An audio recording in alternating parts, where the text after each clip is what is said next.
Every action, more often than not, has a corresponding consequence, most especially if you are an elected official representing thousands of voters.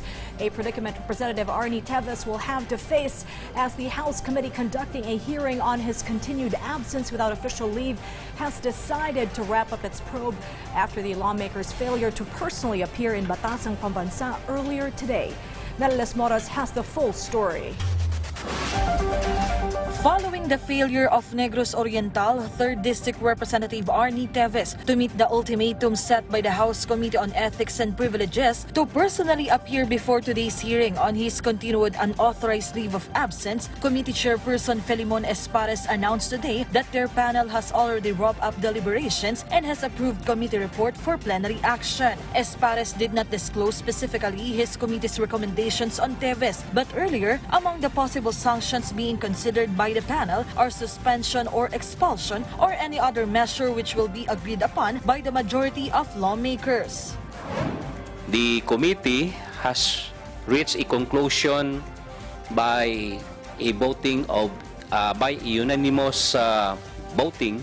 The continuing failure of Representative Arnie Teves to heed the committee order to appear before the panel leaves us no choice but to wrap up the investigation in his case without his valid explanation. Chairperson Espares highlighted that every member of the House should comply with the rules, and he said they have given Congressman Teves enough chances to go home, as the Congress will also exert all possible means to secure his personal safety, but to no avail.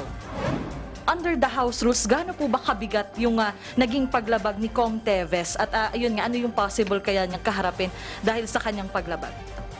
So, alam naman natin na we are a public officials, no? And then may House rules tayo, and then everything is controlled by the leadership na lahat ng galaw dito with approval.